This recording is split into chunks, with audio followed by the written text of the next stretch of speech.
got you.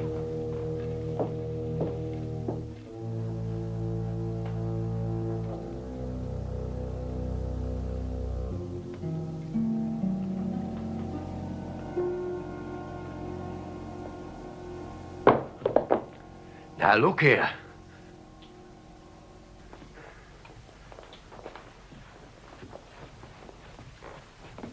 But, Mom... Close the window, John.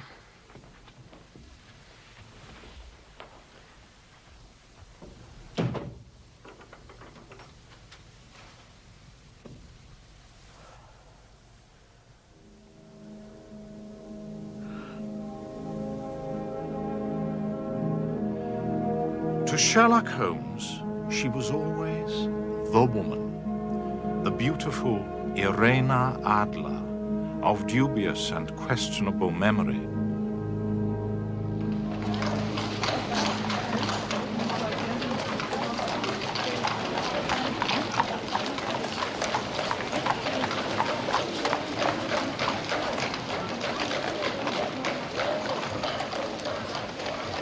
At the time of our involvement in the Irena Adler case, Holmes and I had been sharing rooms in Baker Street for some years. My practice had caused me to be absent in the country for several days. As usual, after leaving Holmes for any length of time, I returned filled with apprehension as to his mood.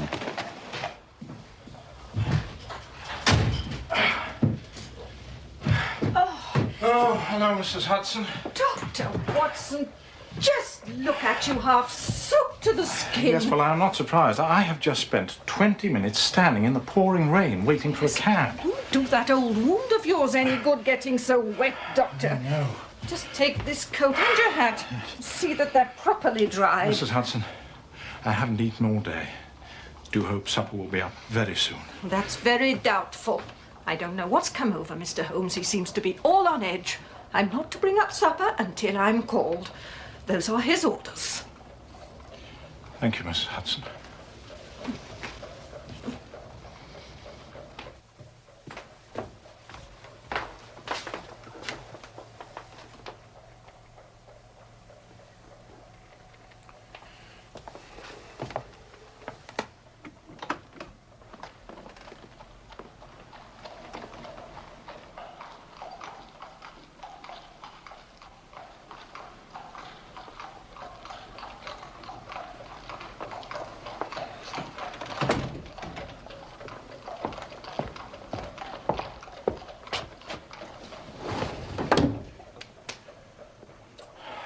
My dear Holmes.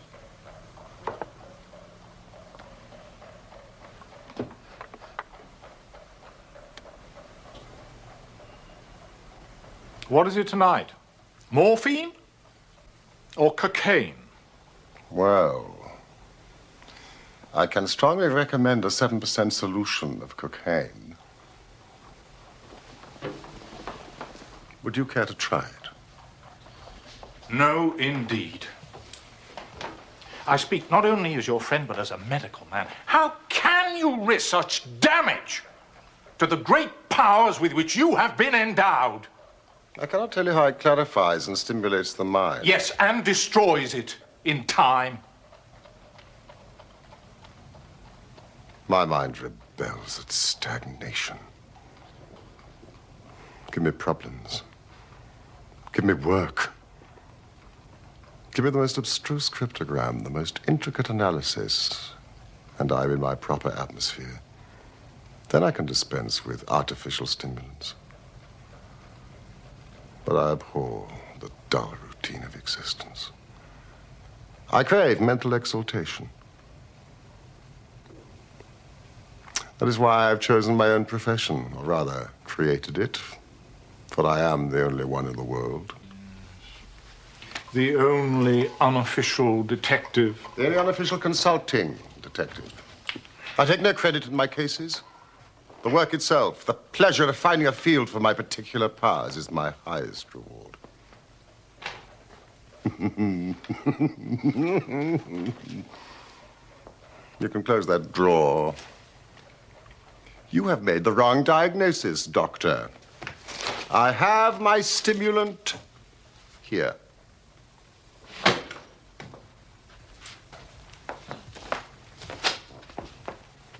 I hope you enjoyed your week in the country. It was good for the appetite. Incidentally, I do wish you would ring for supper.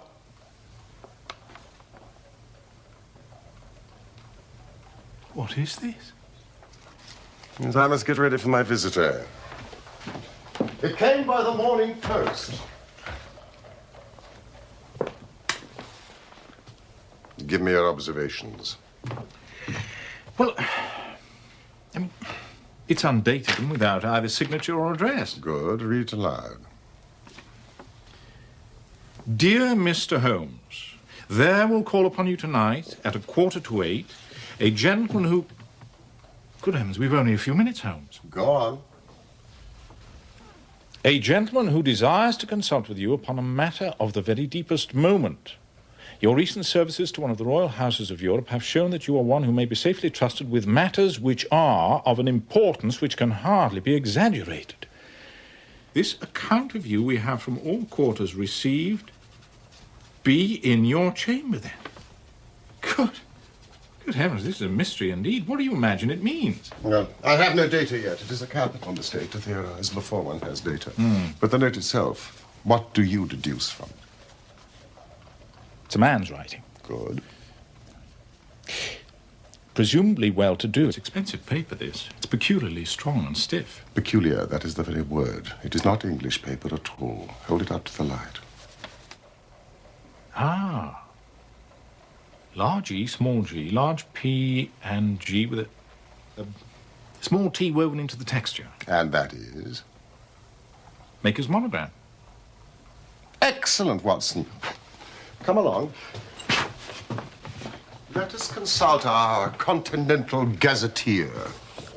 Your cigars. You see, I was not unmindful of your return. Oh. Would you care for some whiskey? Later, perhaps, when we've eaten. The monogram is an abbreviation for Papiergesellschaft, which is the German for paper company. And the E.G. Eglonitz Egria. A German-speaking district of Bohemia, noted for its numerous glass factories and paper mills there. Bohemia. The kingdom of Bohemia. And the note is written by a German.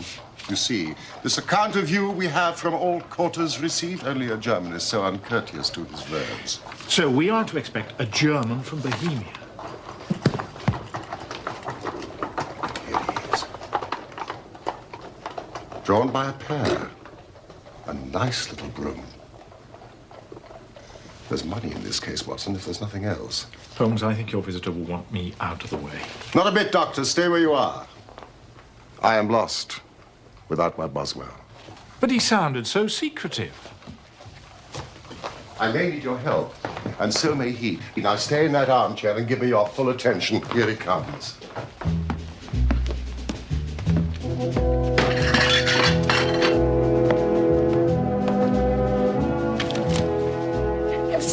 But you cannot come in here unannounced like this. Mr. Holmes does not see anybody without appointment.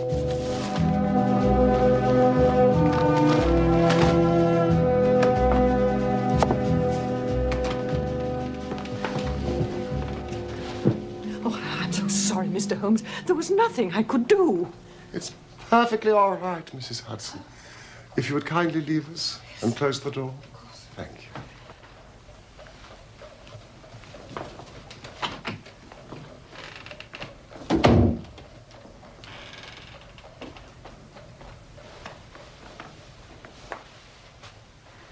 You had my note? Yes. Pray take a seat. This is my friend and colleague, Dr. Watson, who is occasionally good enough to help me in my cases. How do you do, sir?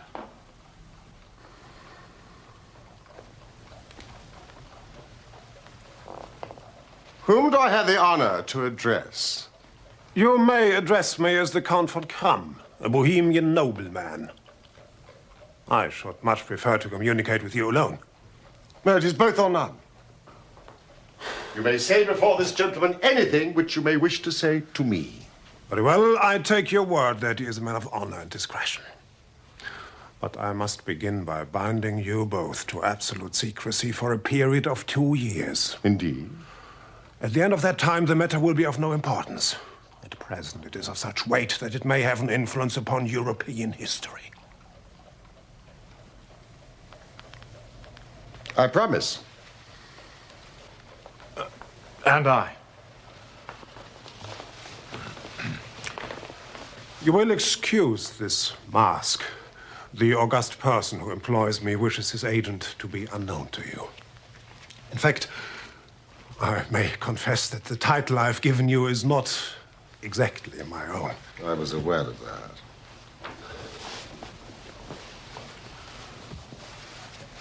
The circumstances are of great delicacy. Every precaution must be taken to prevent an immense scandal which would seriously compromise one of the royal houses of Europe. To speak plainly, the matter concerns the great house of Ormstein, hereditary kings of Bohemia. I was aware of that too, Your Majesty.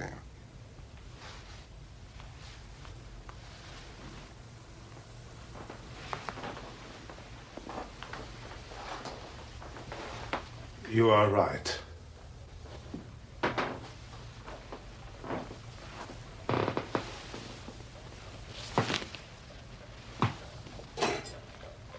I am the king. Why should I attempt to conceal it? Why indeed? Your Majesty had not spoken before I was aware that I was addressing Wilhelm Gottschalk Sigismund von Ormstein, Grand Duke of Kassel-Felstein and hereditary king of Bohemia, and in passing, the finest duelist in Europe. You have killed 4 opponents. Honorably. Of course.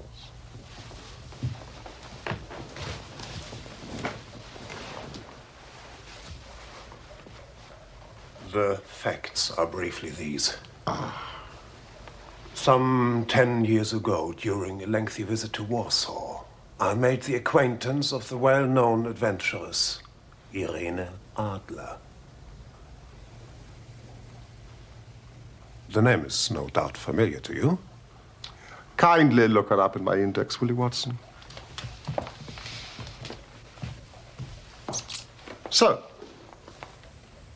I deduce that Your Majesty became entangled with this lady, wrote her some compromising letters, and is now desirous of getting them back. Precisely so. But how could you know that? Abineri, Italian General Staff. Adler Irena, born New Jersey, 1858. Is this the lady? New Jersey, let me see. Singer, contralto, appeared at La Scala, opera houses Petersburg and Warsaw, retired from the operatic stage, now living in London, makes occasional concert appearances. That is the lady.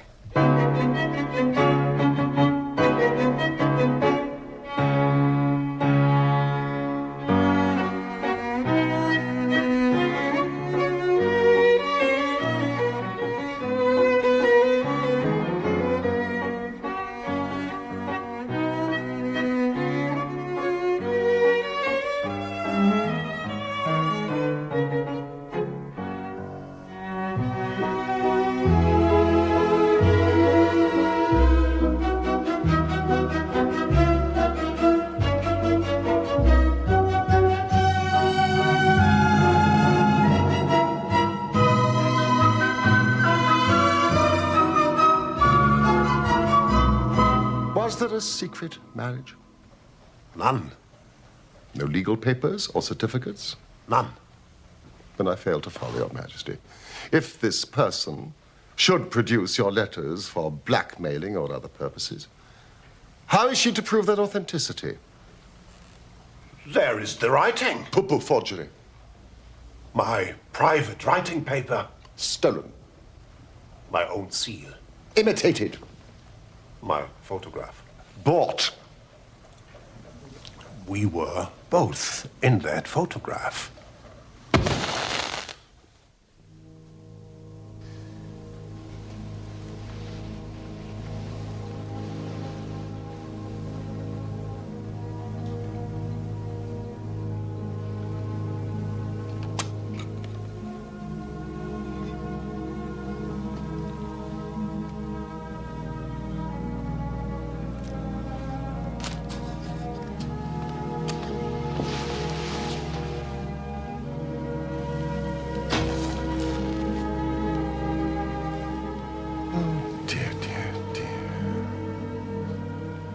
Yes, that is very bad. Her Majesty has certainly committed an indiscretion. She was beautiful, bewitching, clever, daring.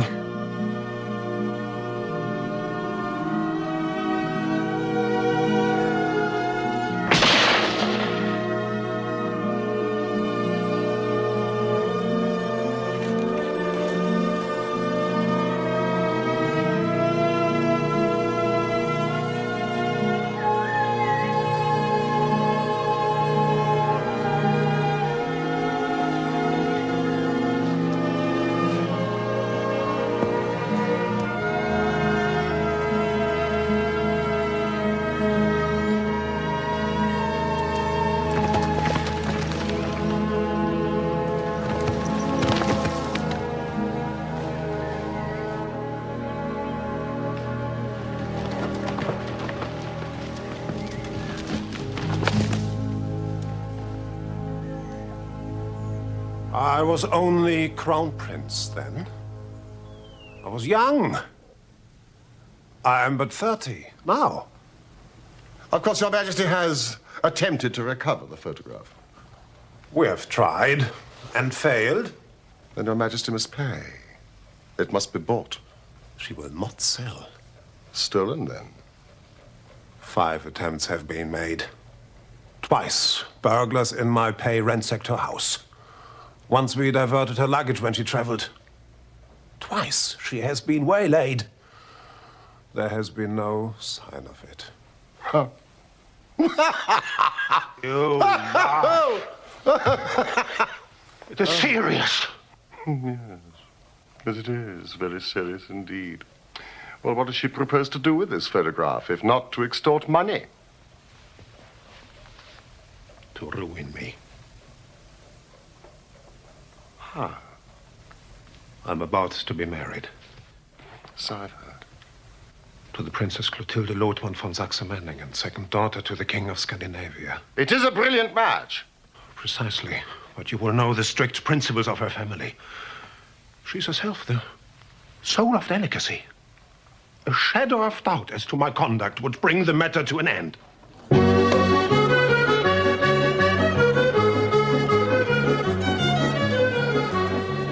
And Irena Adler Threatens to send them the photograph.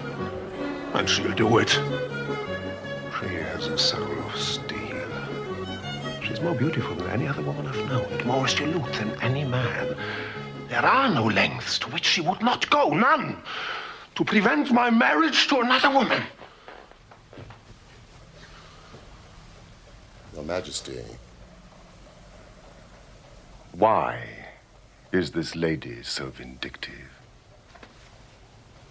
Oh, there was once some talk of marriage. Ha! She would not see that it was impossible.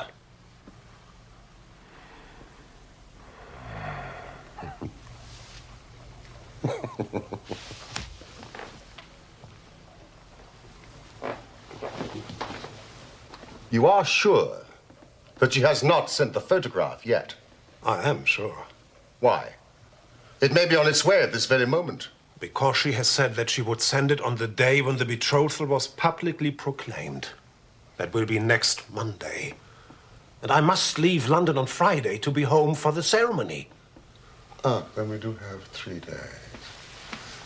Well, that is very fortunate, for I do have other matters in hand. Where can I find Your Majesty in London?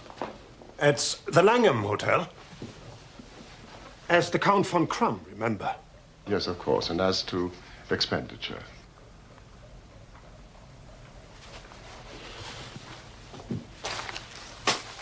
Here are 300 pounds in gold and 700 in notes. And Miss Irena Adler's address. Good night, Your Majesty, and I trust we shall soon have good news for you.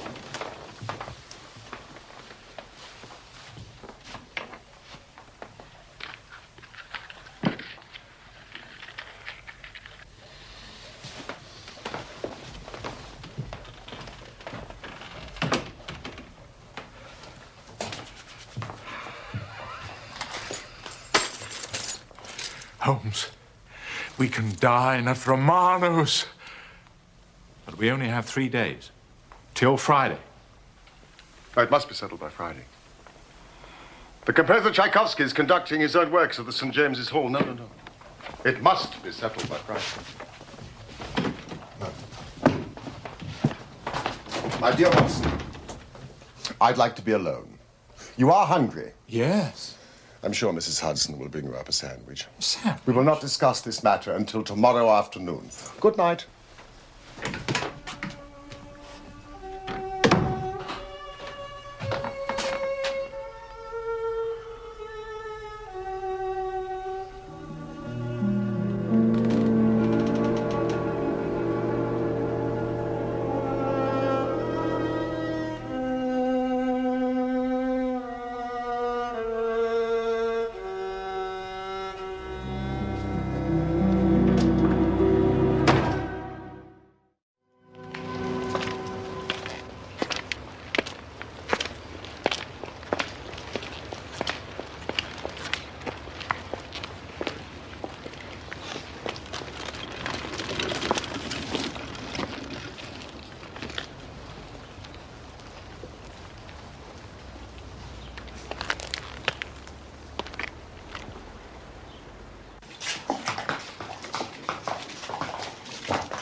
Better than working, innit, mate? What is? Looking on. I'll change with you any time, Gov. Out of position, are you? 8 weeks. A mere first-class groom. Oh, yeah. Well, you could give me an hand if you like. I'd see you all right. Why not? Give her the price of the booze. I thought it was a booze. Strap the mare. Show us what you can do.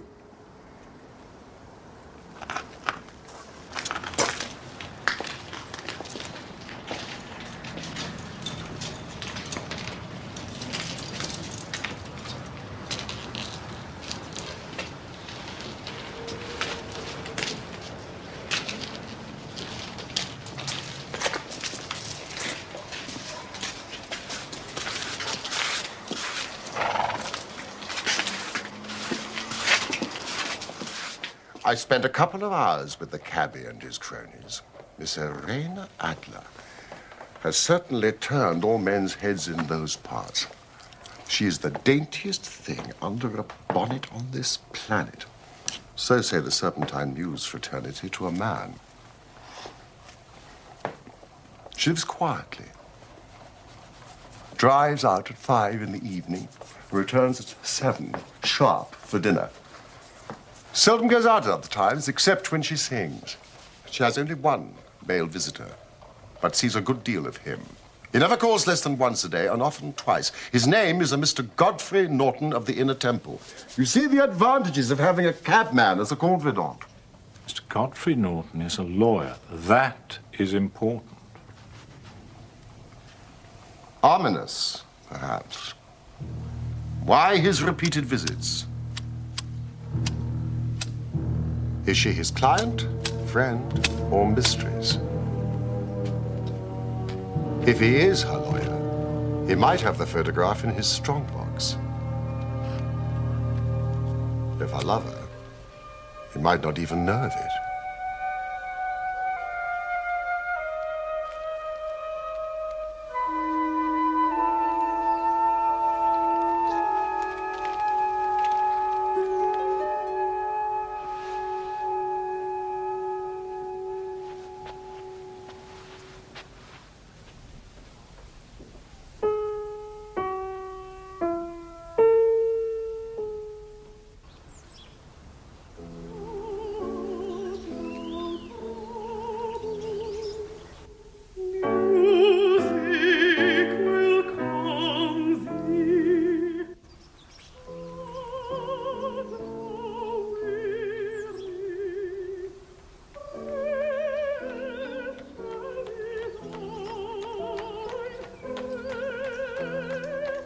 She had just begun to sing.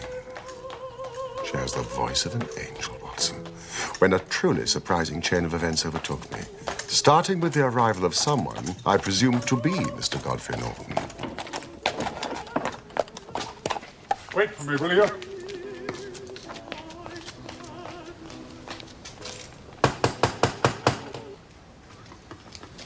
Fetch your mistress's carriage.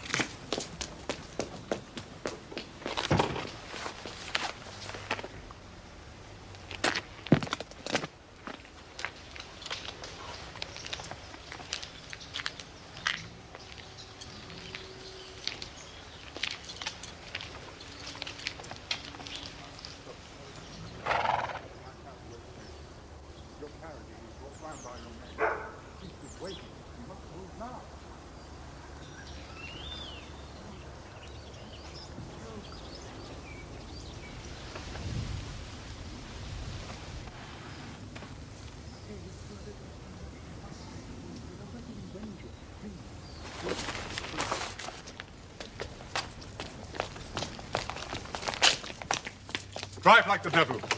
Church of St. Monica, Edgware Road. I must arrive there at least 5 minutes before 12. That gives you 20 minutes. Half a guinea if you do it.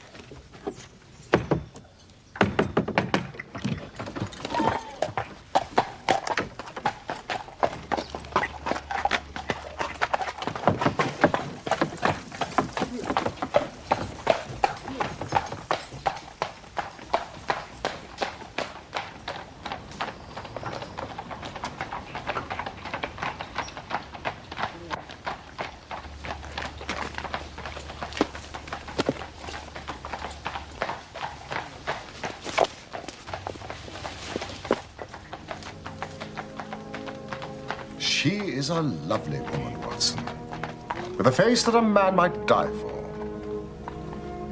Face a man might die for. Unusual language for you, Holmes. A metaphor, Watson, nothing else. I was just about to sprint after a landau and perch on the back when another cab came through the street. He looked twice, such a shabby fare. But I jumped in before he had time to object. Showed him a handful of sovereigns and promised him one if he would get me to the Church of St. Monica within 20 minutes. Now, I don't think that I have ever been driven faster in a cab. But they were there before us.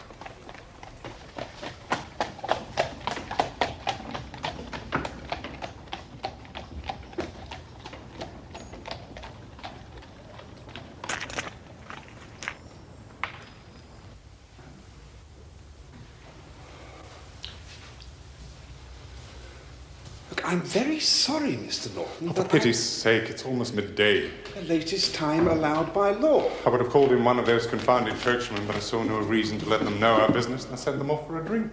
Oh, dear Lord. Godfrey.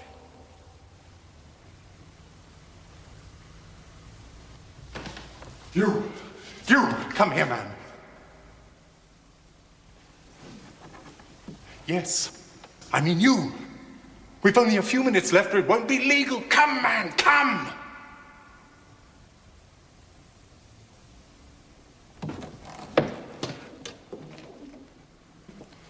Hold this, and do as you're told. You'll be paid. Ah! We have our witness. The ceremony may proceed. Dearly beloved, we are gathered here in the sight of God to join together this man and this woman in holy matrimony, which is an honourable estate instituted of God in the time of man's innocency, signifying unto us the mystical union that is betwixt Christ and his church.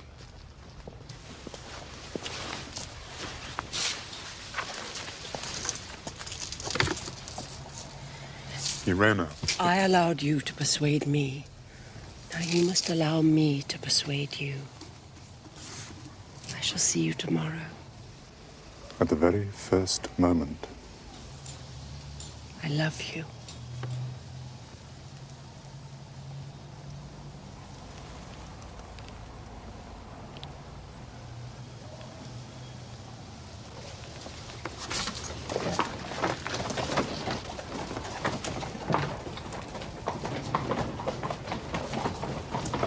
John? Hey, you!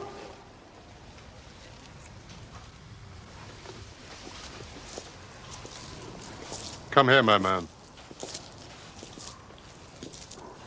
Come here. Godfrey, let me.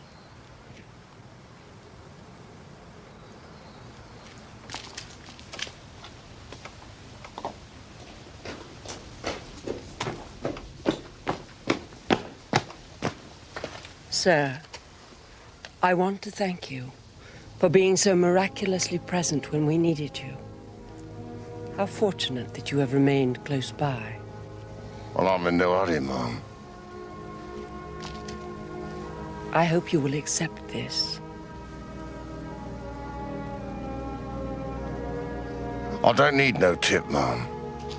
Oh, sir, let us call it a little souvenir.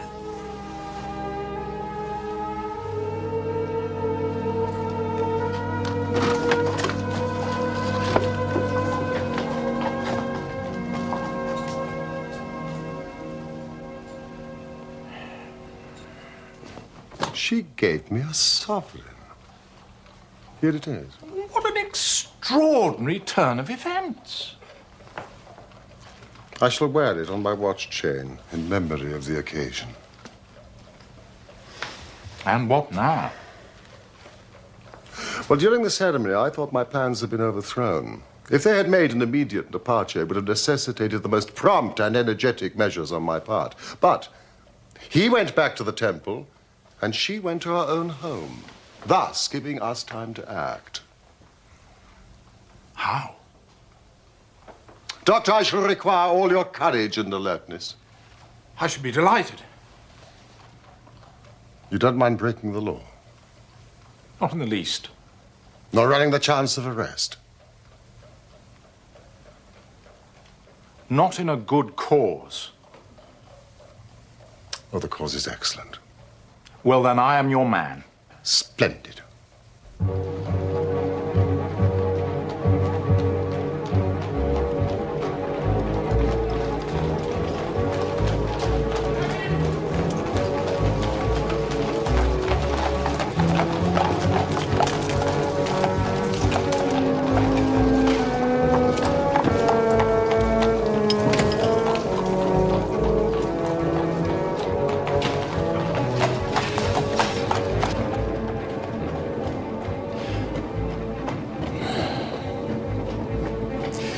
Now, the question is, Holmes, you really do look quite remarkable. Well, the question is where to find the photograph. I mean, the house has twice been burgled. She was too clever for them. She is a remarkable woman. Well, they must have searched very thoroughly. They did not know how to look. And how will you look? I shall not look. What then? I will allow her to show me. But she refused. She will not be able to. Ah, we draw near the scene of action. We had better walk from here.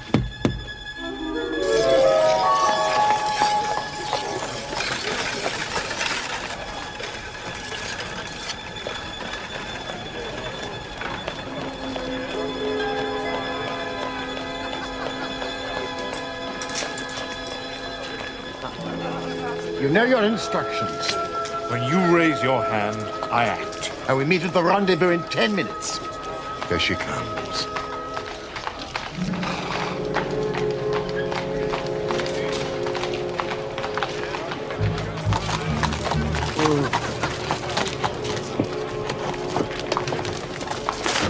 Oh, no, you don't have it. I was here first. I opened the door, lady. You never know it was me. Clear off, you two.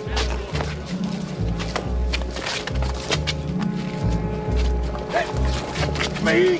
Oh! Opening carriage doors is a legitimate means of livelihood, Mr. Flunky. You ain't gonna stop a man earning a copper, see? Pass. You there. Let go of my coachman. Take the bread from me mouth, would ya? I'll fill your mouth, chum. Here! Oh.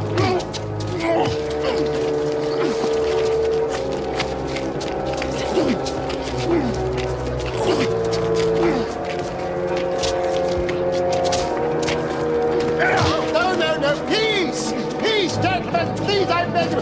Peace, I beg of you, madam. I must protect you.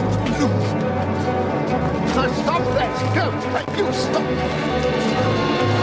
Oh. Stand back. You see what you've done? He's dead. Scarper, mate, before the coppers come. He's still breathing, but he's taken a bad knock. I'm sorry, ma'am. You did your best, John. Is he badly hurt? It is only superficial, but he needs attention, quickly. He can't lie in the street. Bring him into the house.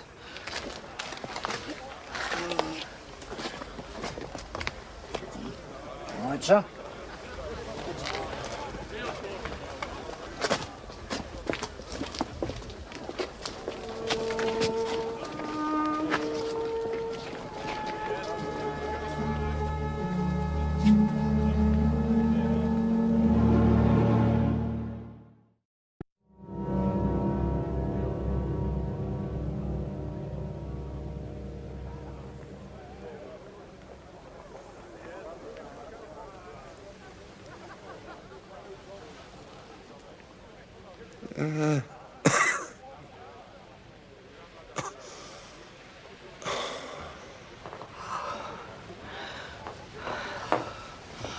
Oh, you're conscious. Thank goodness. You are a brave man. Over here, Willard.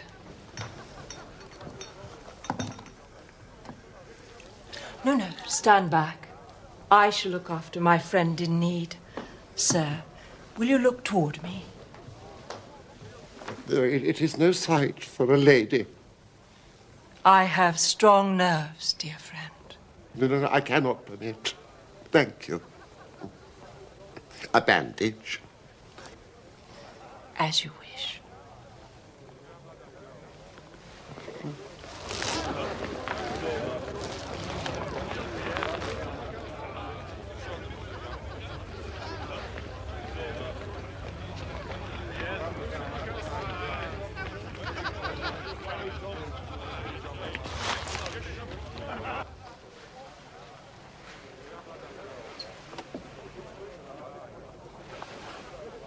I'm so relieved that your wound isn't serious. Well, it is but shallow, and the concussion wears off.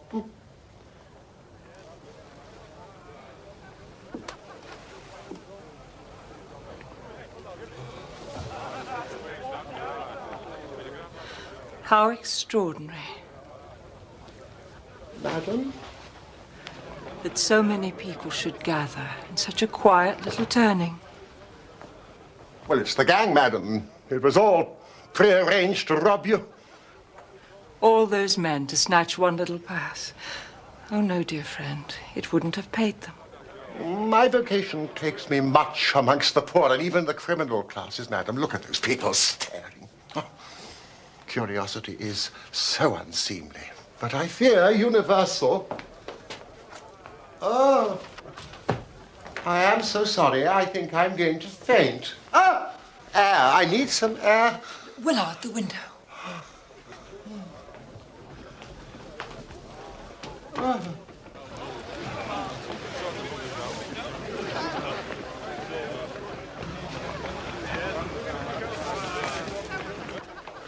Some drinking water. Are there any smelling salts?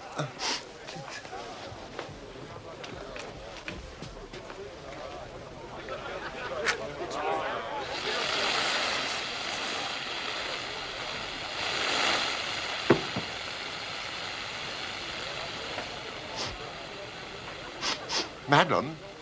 Madam, I think I can smell fire. What? Fire! Fire! There's a fire, is there?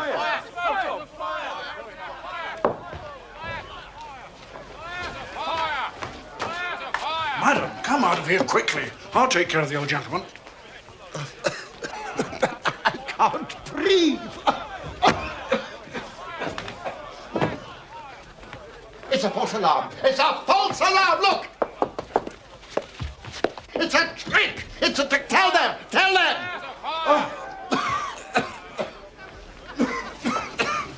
It's a false alarm. Do you hear? We do not need the fire engine.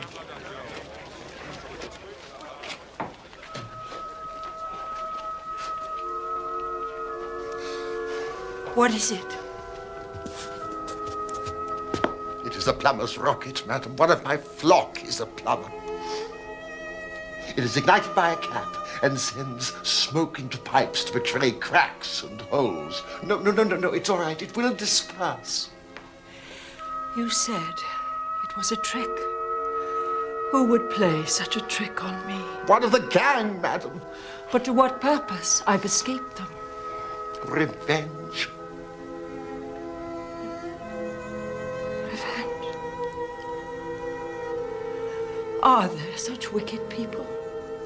There are people in this world, madam, to whom revenge is in itself a reward. I cannot imagine such feelings. I'm sure you cannot, madam. Well, I am feeling more myself. I must be on my way. Oh, please stay. Some refreshment. Well, one of my flock expects me. Won't you let my carriage take you? Oh, no. The air will aid my recovery. At least your name, your address. That I may thank you adequately. Well, I am just a humble servant, madam, of the all-seeing Providence. Good night.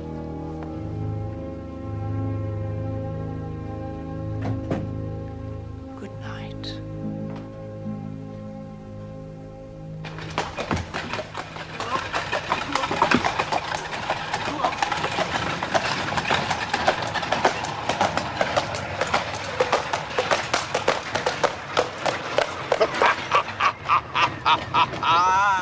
You did it very nicely, Doctor. You have the photograph? No, but I know what it is. How did you find out? She showed me, as I told you she would. The trouble is, it still remains in her possession. You may have lost your one chance, Holmes. No. I shall call early tomorrow morning. You'll call there? And as my own self. And with the king. The king? And with you, Watson. You must be a witness at the end of our quest.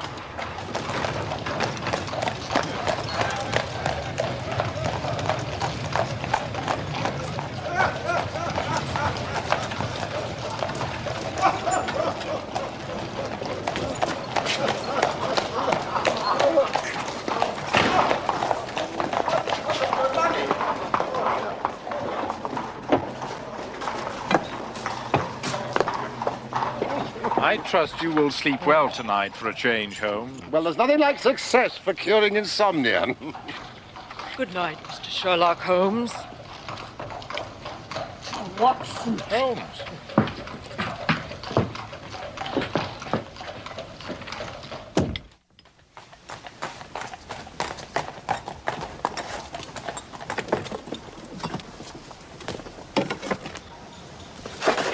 But she could not love him. I'm in hopes that she does. Why? Because it would spare your majesty all fear of future annoyance. If she loves her husband, then she does not love your majesty. And if she does not love your majesty, why should she interfere with your majesty's marriage?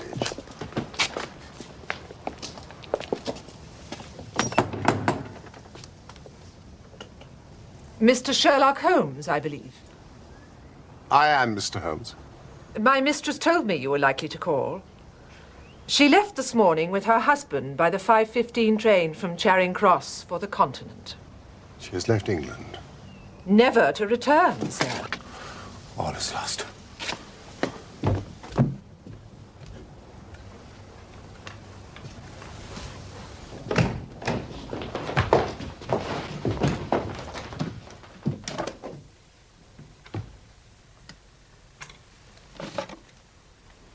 Wir sind gerettet.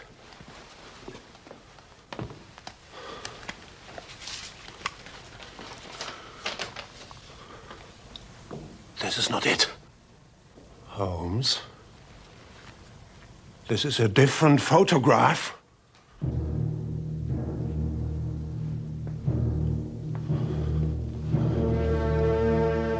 Do you hear me, man? The letter. It is addressed to me. My dear Mr. Sherlock Holmes, you did it very well. You took me in completely until after the alarm was fired, I had not a suspicion. But then, when I found that I had betrayed myself, it flashed into my mind that I had been warned against you months ago. I had been told that if the king employed an agent, it would certainly be you. Yet, with all this, you made me reveal what you wanted to know. Even before, when the presence of so many people in the street had sounded an alarm in my instinct, I could not think evil of such a dear, kind old clergyman. But you know, I have been trained as an actress myself, and male costume is nothing new to me. Yes, it was I who followed you to your door, just to make sure that you really were the celebrated Mr. Sherlock Holmes. It was I who rather imprudently wished you good night. Then I started for the temple to see my new husband. We had married in secret in case we needed to leave the country to elude the king. Your appearance on the scene was the signal for flight. You are too formidable an antagonist.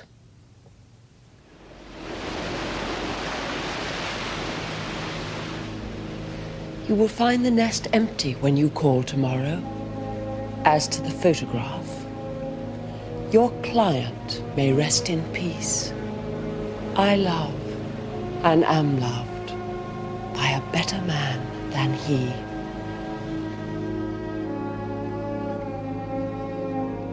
The king may...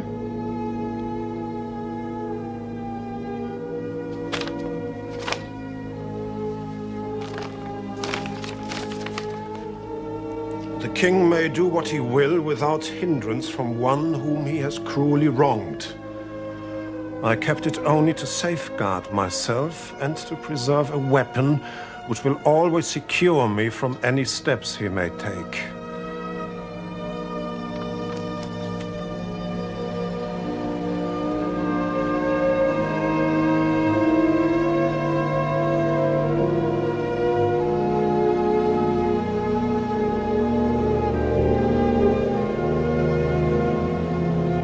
There is more.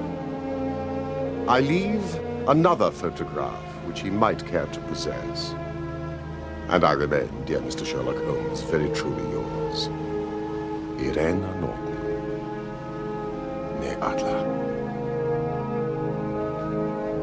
What a woman. What a queen she would have made. Is it not a pity she was not on my level? From what I have seen of the lady, yes, indeed, she is on a very different level to your Majesty. I am only so sorry that I have failed in my commission. On the contrary, my dear sir, nothing could be more successful. I know that her word is inviolate. The photograph is now as safe as if it were in the fire. Oh, I am glad that your Majesty thinks so. I am immensely indebted to you. Pray, tell me in what way I can reward you. This ring.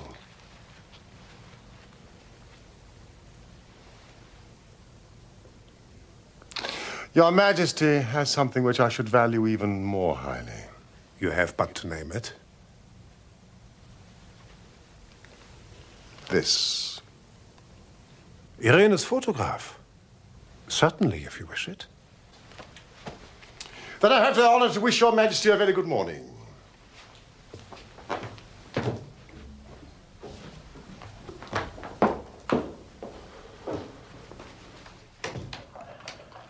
And that was how a great scandal threatened the kingdom of Bohemia, and how the best plans of Mr. Sherlock Holmes were beaten by a woman's wit.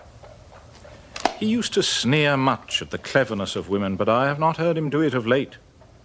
And when he speaks of Irena Adler, or when he refers to that woman, it is always under the honorable title of the woman.